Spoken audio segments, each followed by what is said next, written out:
had to be an incredibly emotional night for you last game in Littlejohn, but Coach said you were just dialed in all day, incredibly focused for this. Yeah, man, we got some work to do, and I knew we needed a win tonight, so that's what I was focused on. When it's all said and done, I'll really take some time and just think about what a journey it's been. It's been awesome. I'm so thankful for Clemson to give me this opportunity. I've really been blessed in a lot of areas, and I'm just really thankful that I could have been here 5 years. So, but as far as today, I had a job to do, and I was locked in on that. Coach said he could tell you were ready just from the messages you were telling your teammates. I guess what were you telling them pre-game? Yeah, just that we need to be all business while we're in here. We have a lot of different meetings and stuff on game day, and obviously, we're a fun team. We like to joke around and stuff, but when we're talking about basketball, when we're talking about what our job is that we need to do to win, we need to be locked in on that. So I was just trying to, emphasize that a little bit. Brevin, there's going to be a lot of talk about, whether you guys are already in the NCAA tournament, whether you need to win a game in the ACC. But I guess for you guys, I mean, I imagine you're going into this thinking that you can very easily win 3 games and win the whole thing, punch your own ticket. Yeah, definitely. I think that's our mindset going into it. Like Brownell said earlier, we slipped up a few times throughout the regular season, but going forward, we're trying to eliminate those mistakes, limit those, the decisions that we made, and just hopefully we can end up in the tournament. But we definitely believe we can do 3 games for sure.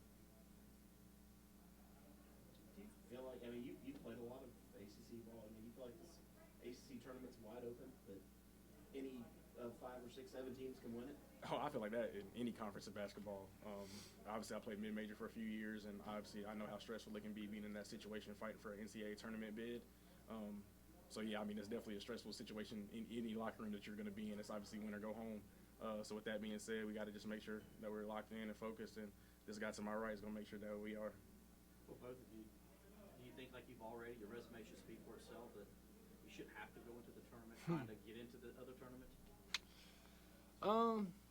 In my opinion, yes. I think it can be really frustrating when you buy into all that noise. I try not to look at it, but when I do think about it, I think it can be really frustrating that our league doesn't get the respect that I feel like it deserves. Do people forget who won the ACC Big Ten Challenge? And obviously, there's a lot that goes into that. I understand that. I'm not naive to that, but we've won 14 games. We got some quad 1 wins. Obviously, we got some losses that have hurt us. I understand that, and we had to be better after those losses, and we have been better. But at the end of the day, you can't really worry about all that because then your mind's elsewhere. We got a job to do. We got a few days to prepare, and we'll be ready to go when it's our time to play. So. As 2 guys are going, this is your last go-around. Is it harder to not look at projections and not think about where you guys are situated on the bubble or whatever, just knowing this is it, this is your last shot to sort of do this? Well, this is my first time being in this position in terms of just being on the bubble. Like I said before, obviously last year at Boston College, we have no chance. and then in Charleston, obviously you have to win the tournament to make it. So in terms of being on the bubble and learning about the science behind it, I was unfamiliar with all of that to the last month. And obviously once you look at the numbers and the whole metrics behind everything, it was news to me. So learning all that last month has obviously been kind of overwhelming. But obviously, to make it simple, we just got to win games. That's what it comes down to, and that's what I've been trying to just focus on instead of just worrying about, the net rankings and all that type of stuff. We just win, everything else will be taken care of. Is it crazy, though, that there's a metric out there that basically awards losses as opposed to awards wins? I forgot. I think I saw one tweet after we lost the game. We went up in the net, and I was just like, how does that happen? But I was like, hey, man, it is what it is. Obviously, they got their book they're going by, so we just got to make sure we're doing our part. Yep. I guess Brevin, Hunter was getting a little emotional post-game talking about being capped. Mm-hmm. It's a really important thing for him. Why do you guys call him capped? Why is he earned that respect? Honestly, it's been eye-opening to me because obviously I'm 2 years older than you, 1 year older than you. But in terms of just my whole thing coming in here was to help out Hunter, PJ, and Chase. That's literally what I came to Clemson to do. I told Brownell that over the phone whenever I was trying to come here. I was like, I want to help the returning guys come in, and I just want to be a big part and make history.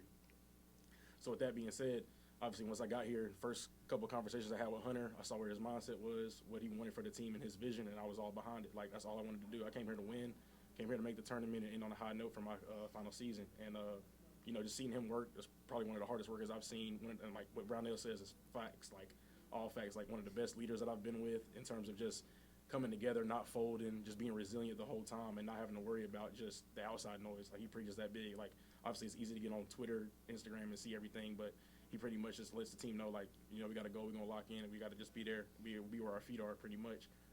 So, yeah, I mean, I give a lot of credit to Hunter, and shit, everything he's done has been crazy this year, and I hope he gets ACC Player of the Year. Hope he gets everything he deserves, because his name deserves to be on that wall in there, man. We need that. We need that.